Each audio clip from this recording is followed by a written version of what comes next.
नमस्कार किसान साथियों, मैं आपका दोस्त नरेंद्र पोरवाल आपके अपने YouTube चैनल देश की शान हमारे किसान में आपका बहुत बहुत स्वागत करता हूं। किसान साथियों, वैसे तो हमने प्याज की फसल के साथ साथ सभी फसलों की शुरुआत से लेकर अंत तक की सभी जानकारियां डाल रखी हैं, पर अभी वर्तमान में किसान भाइयों की समस्या यह आ रही है कि प्याज की रोपाई करने के बाद में उसमें जो घेरे जाने की समस्या या बीच बीच में कुछ प्याज उकसूख होने की समस्या या जड़ गलन की समस्या उसमें काफ़ी ज़्यादा आ रही हैं, जिससे कि किसान भाई काफ़ी ज़्यादा चिंतित हैं और उनकी परेशानी लाजमी भी है, क्योंकि प्याज की रोपाई एक समान दूरी पर होती है और उसमें से अगर कुछ पौधे कट जाते हैं, मर जाते हैं, सूख जाते हैं तो वह उत्पादन पर काफ़ी ज़्यादा प्रभाव डालते हैं। तो उनकी समस्या का समाधान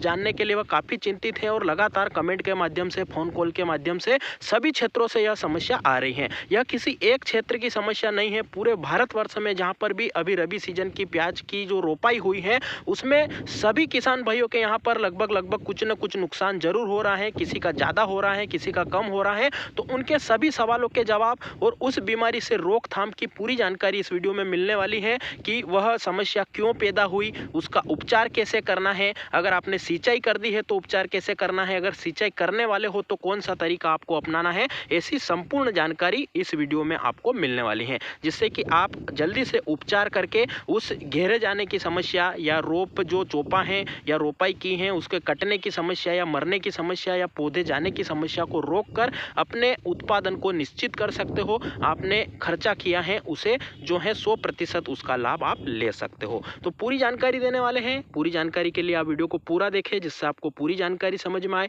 वीडियो पसंद आए, मेहनत पसंद आए, जानकारी पसंद आए तो लाइक के रूप में अपना प्यार हम तक जरूर पहुंचाएं और ज़्यादा से ज़्यादा किसान भाइयों तक व्हाट्सएप, फेसबुक और अन्य सोशल मीडिया प्लेटफॉर्म्स पर शेयर जरूर करें, ताकि वह भी इस जानकारी का लाभ ले सके और हमारी मेहनत सफल हो। और खेती से संबंधित, मंडी भाव से संबंधित और किसानों से जुड़ी जानकारियां जल्दी से जल्दी प्राप्त करने के लिए चैनल को लाल बटन दबाकर सब्सक्राइब करें और पास में लगा घंटी का बटन भी जरूर दबा दें, जिससे हम जो भी जानकारी के वीडियो डालेंगे वह बिना देरी के आप तक जल्दी से जल्दी पहुंच जाएंगे। तो आइए बिना देरी के जानकारी शुरू करते हैं। तो किसान साथियों, सबसे पहले बात करें कि जो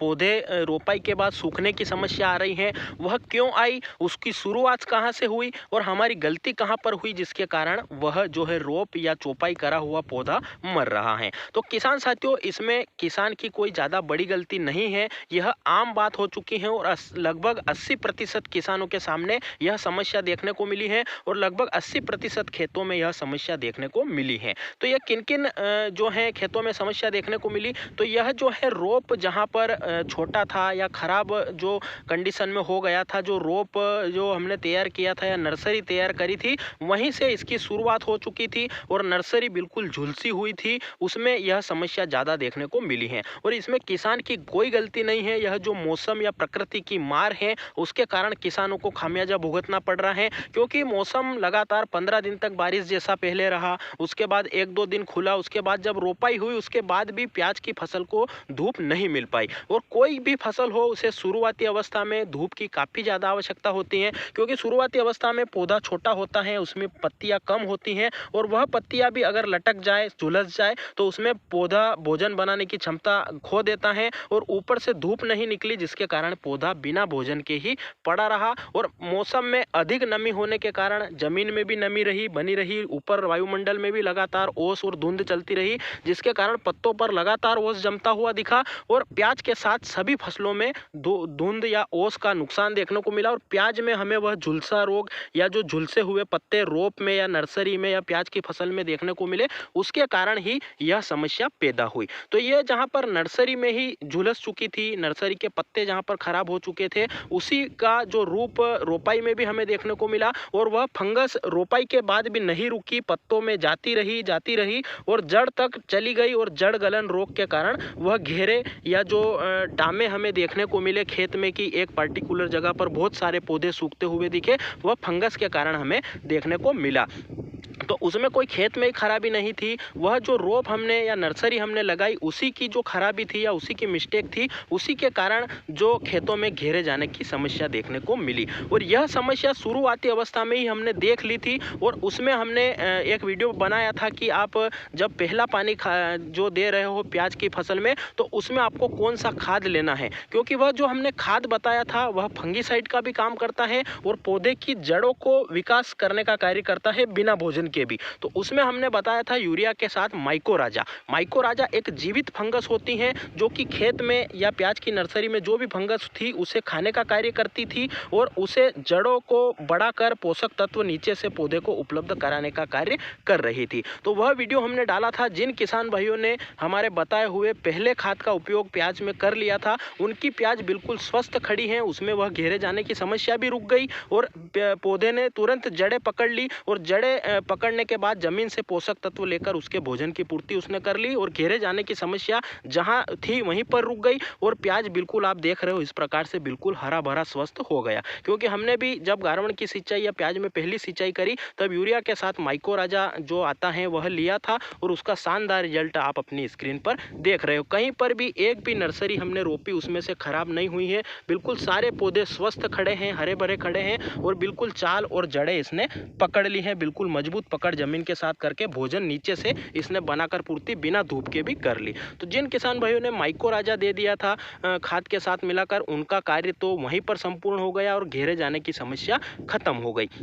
अब जिन किसान भाइयों के यहाँ पर घेरे जाने की काफ़ी ज़्यादा समस्या आ रही है, पौध गलन की समस्या आ रही है, तो उनको क्या करना है? तो उनको अगर वो अभी सिंचाई कर रहे हैं तो खाद के साथ माइकोराजा ले सकते हैं, जिससे कि कुछ कुछ पौधे अगर जा रहे हैं तो वो भी चाल पकड़ लेंगे और रुक जाएंगे और वह समस्या आगे नहीं बढ़ेगी। अगर उन्होंने पहले यह टेक्निकल नहीं लिया है या वो नहीं लेना चाहते हैं तो उनके यहाँ पर अगर बहुत ज़्यादा समस्या है, ज़्यादातर पौधे जा रहे हैं, क्योंकि किसान भाइयों के कमेंट आ रहे हैं कि 15%, 20%, कहीं कहीं पर 50% तक पौधे गल चुके हैं रोपाई के बाद में, तो एक बहुत बड़ा नुकसान है। इसकी भरपाई तो नहीं हो सकती, पर जो पौधे सूख चुके हैं उनके अलावा जो पास वाले पौधे खड़े हैं स्वस्थ, वो ना सूखें, वो रुक जाएं, उसके लिए उनको दो गतिविधि करनी पड़ेगी, दो में से एक करनी पड़ेगी। अगर आपने अभी सिंचाई नहीं की है, सिंचाई करने वाले हैं, तो आप यूरिया खाद के साथ में कोई भी अच्छा सा कॉन्टैक्ट प्लस सिस्टोमेटिक फंगीसाइड ले सकते हैं, जिसमें कि थायोफिनेट मिथाइल 70% वाला आता है वह ले सकते हो कोई सी भी कंपनी का,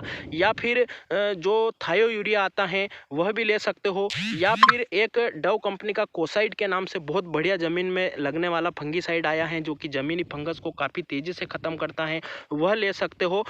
या फिर जो पीआई कंपनी की एक कीटाजिन के नाम से फंगीसाइड आता है 48% वाला, वह भी आप यूरिया के साथ में मिलाकर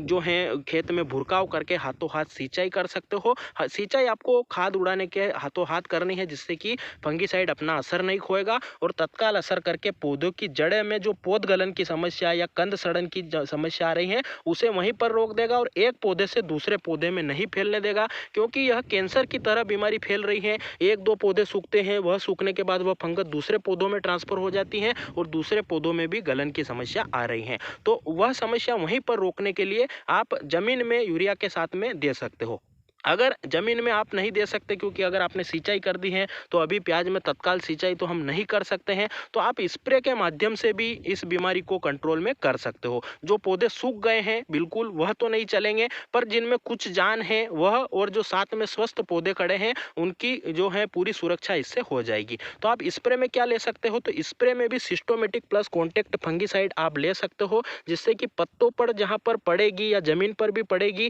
खेत में नमी होना चाहिए, आपने सिंचाई करने के बाद में स्प्रे करना है, तो खेत में जहाँ पर पड़ेगी वह तो वह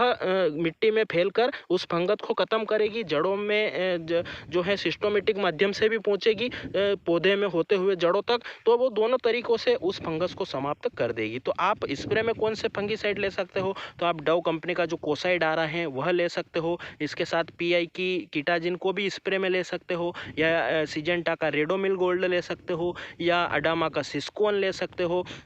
या बायर का नेटिव वो ले सकते हो। ऐसे बहुत सारे फंगीसाइड हैं। धानुका कंपनी की कोनिका भी इस खराब मौसम में पौधे की काफ़ी ज़्यादा लंबे समय तक सुरक्षा कर सकती है। तो उसमें बैक्टीसाइड प्लस फंगीसाइड होता है, तो वह भी आप ले सकते हो। तो इस पर आपको एक समान रूप से अच्छी पानी की मात्रा लेकर करना है, जिससे कि ज़मीन पर भी पड़ेगी तो उस फंगस को ख़त्म करेगी, पत्तों पर पड़ेगी तो सिस्टमेटिक रूप से जड़ों तक जाकर जड़ गलन की समस्या को रोक देगी और उन मरे हुए पौधों के साथ साथ दूसरे पौधे को नहीं मरने देगी। और मरे हुए पौधे में भी अगर कुछ जान होगी तो वो फंगस खत्म होने के बाद जड़ें वापस से चलेगी और पौधे उठ निकलेंगे, चल निकलेंगे और वापस से अपनी ग्रोथ पकड़ लेंगे। और जो फसल आप अपनी स्क्रीन पर देख रहे हो, इस प्रकार से आपके पौधे भी हरे भरे और स्वस्थ हो जाएंगे। तो ये दो तरीके से आप कंट्रोल कर सकते हो। जिन किसान भाइयों ने सिंचाई के साथ माइक्रो राजा दे दिया था, उनका तो काम पहले ही हो गया होगा, उनके यहाँ पर समस्या नहीं देखने को मिली होगी। अगर किसी किसान ने नहीं दिया था, गलती या कारणवश या किसी की वजह से चूक जाते हैं, क्योंकि किसानों की 100 समस्या होती हैं,